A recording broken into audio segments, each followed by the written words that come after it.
Aujourd'hui, je vais vous raconter l'histoire de Jeffrey Dampier, un homme ordinaire de Chicago qui, en 1996, remporta 20 millions de dollars à la loterie de l'Illinois.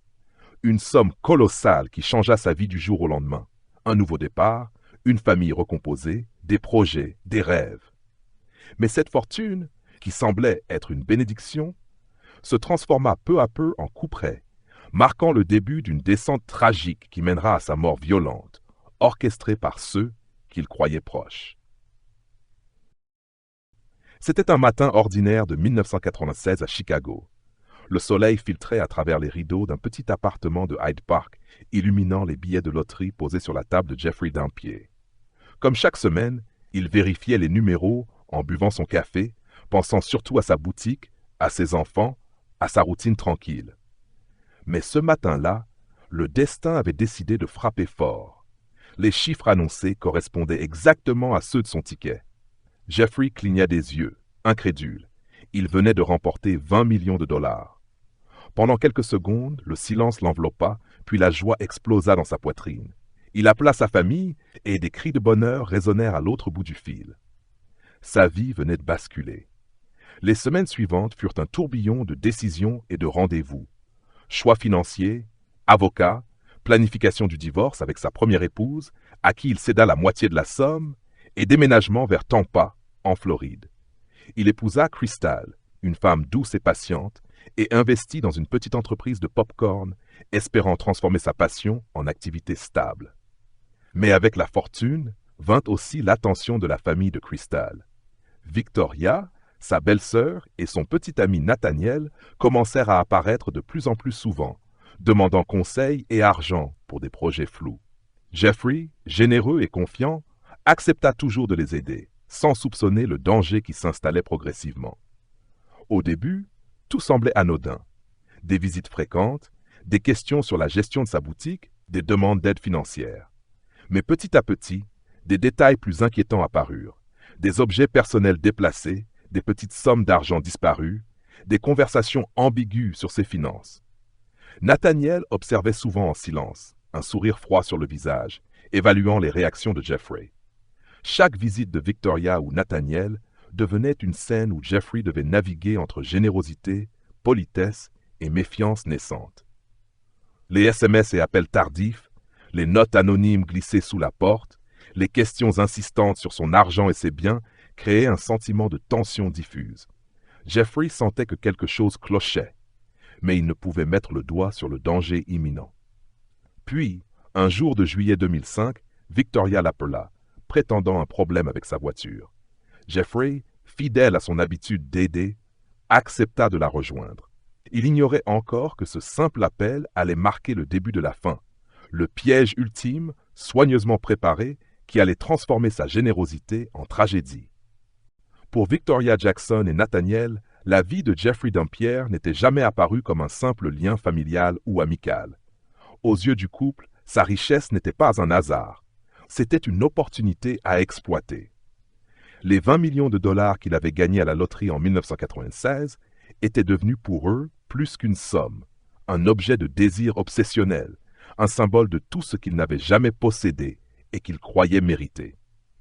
Au fil des années, chaque interaction avec Jeffrey devint un terrain d'observation et de manipulation. Victoria scrutait ses habitudes, ses déplacements, ses finances. Nathaniel, silencieux mais attentif, évaluait ses réactions. Ensemble, ils étudiaient la routine de Jeffrey comme des chasseurs préparent leur proie. Chaque visite, chaque demande d'aide, chaque conversation anodine servait à comprendre ses faiblesses et à tester sa confiance. L'idée de le tuer ne naquit pas d'un conflit, ni d'une colère soudaine. Elle se développa lentement, comme une stratégie calculée, nourrie par l'avidité et l'obsession. Jeffrey était généreux, naïf, et il croyait sincèrement en leur bonne foi. Pour Victoria et Nathaniel, ces qualités n'étaient pas des vertus, mais des failles à exploiter. La possibilité de s'approprier son argent sans partage devint une obsession, un objectif froid et rationnel. Leur plan s'élabora dans les détails. Ils observaient la maison, ses habitudes quotidiennes, les moments où il était seul. Chaque geste de Jeffrey, chaque déplacement était analysé. Ils imaginaient le moment idéal pour agir, celui où la confiance aveugle de la victime offrirait un accès direct à leur but. Leur préméditation n'était pas seulement financière, elle était psychologique, minutieusement orchestrée pour transformer la générosité de Jeffrey en piège fatal. Le motif était simple, mais glaçant. L'obsession de la richesse, l'avidité et la maîtrise de la situation, combinées à la certitude que Jeffrey ne se méfierait jamais. L'argent de Jeffrey était pour eux une tentation irrésistible, un objectif qui justifiait tous les moyens. La mort de Jeffrey n'était pas un accident, ni une réaction émotionnelle. C'était la conclusion logique d'un plan qui s'était nourri de chaque instant passé à l'observer et à le manipuler. Dans leur esprit, le meurtre n'était pas seulement une transaction, c'était la clé pour transformer leur désir en réalité. La victime n'était plus un homme, mais une étape sur le chemin de leur fortune rêvée. L'obsession pour l'argent avait consumé leur humanité, et la préméditation était devenue leur arme la plus puissante. Le matin du 26 juillet 2005 à Tampa, la chaleur et l'humidité étaient déjà oppressantes. Jeffrey Dampier se leva tôt, comme à son habitude. Le soleil baignait la petite boutique de pop-corn qu'il avait reprise quelques années plus tôt. Il passa en revue ses stocks, prépara les commandes et prit un café rapide, sans savoir que cette routine tranquille allait se transformer en horreur. Vers 10h15, son téléphone vibra. C'était Victoria. « Jeffrey, ma voiture est tombée en panne. Peux-tu venir m'aider » Jeffrey sourit, pensant à la simple aide familiale qu'il rendait depuis des années. « Bien sûr, Victoria. Je suis en route. » Il prit ses clés, sortit de la boutique et monta dans sa voiture.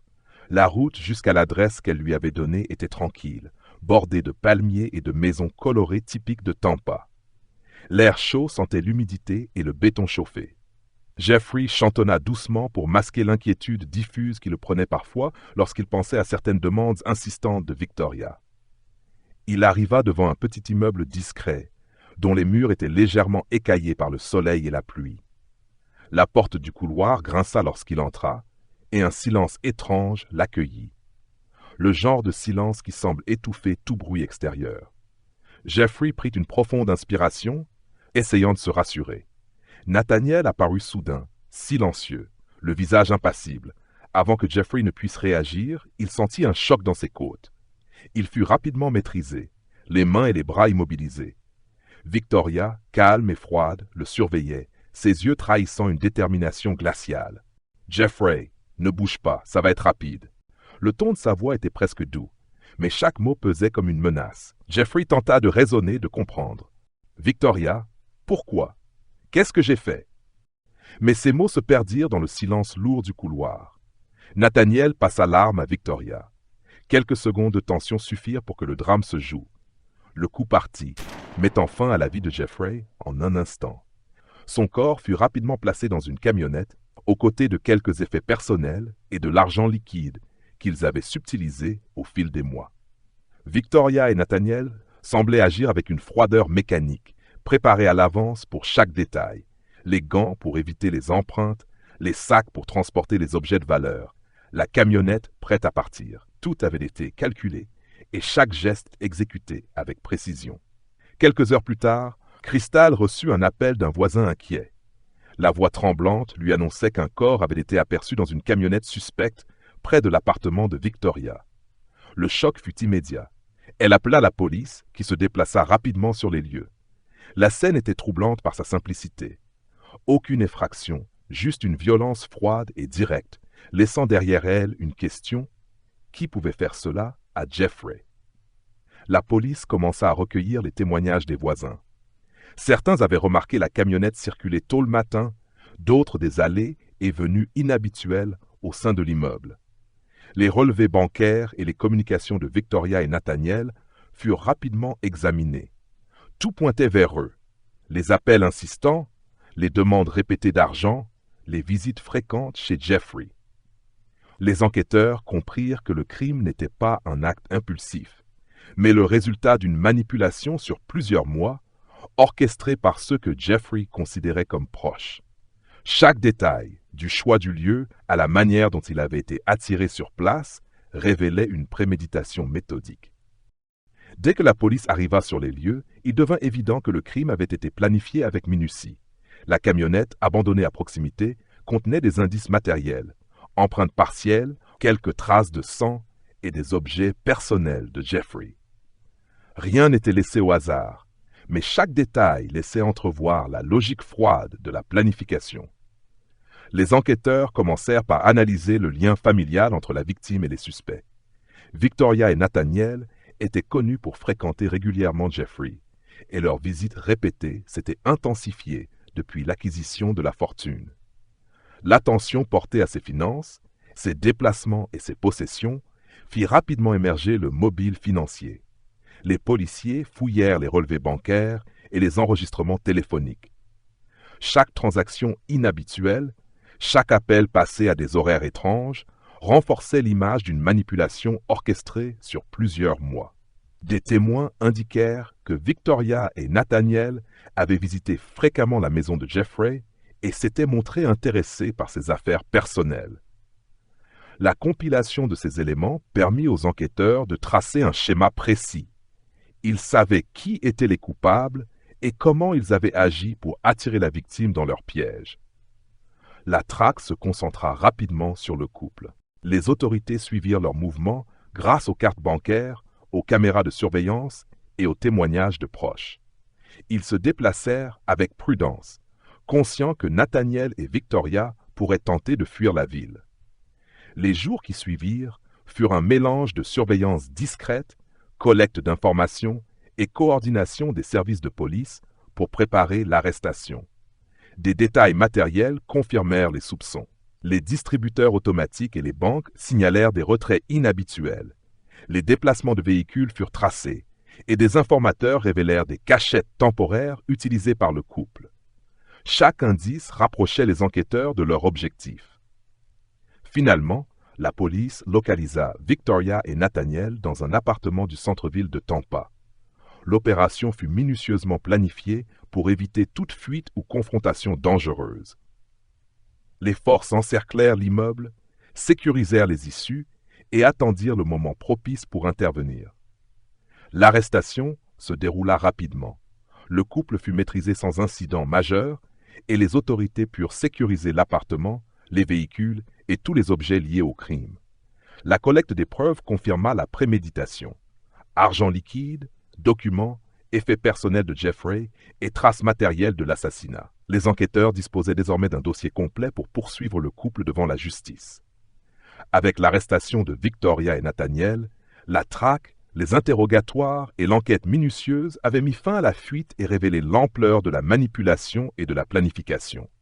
Chaque élément démontrait que le crime avait été exécuté avec une froideur méthodique, transformant la générosité de Jeffrey en tragédie inévitable. Quelques mois après l'arrestation, le procès de Victoria et Nathaniel Jackson débuta. Les preuves étaient accablantes. Témoignages, relevés bancaires, objets personnels et traces matérielles liant le couple à la mort de Jeffrey. La préméditation était évidente et le mobile financier incontestable. En 2006, Victoria Jackson fut condamnée à 3 peines de prison à vie pour meurtre au premier degré, enlèvement armé et vol de voiture armée. Nathaniel Jackson reçut des peines similaires, reflétant son rôle actif dans le crime. La justice avait été rendue, mais le vide laissé par la perte de Jeffrey resta immense pour sa famille et ses proches. La tragédie de Jeffrey Dampier rappelle la fragilité de la confiance et le danger que peut représenter la malveillance, même au sein de la famille. Sa générosité et sa naïveté face à la manipulation ont conduit à une fin brutale et préméditée, laissant derrière lui une leçon cruelle. Parfois, la richesse attire non seulement des rêves, mais aussi des prédateurs. Merci à tous d'avoir regardé cette vidéo et un grand merci à ceux qui se sont abonnés. On se retrouve très bientôt pour une nouvelle histoire et peut-être un nouveau meurtre.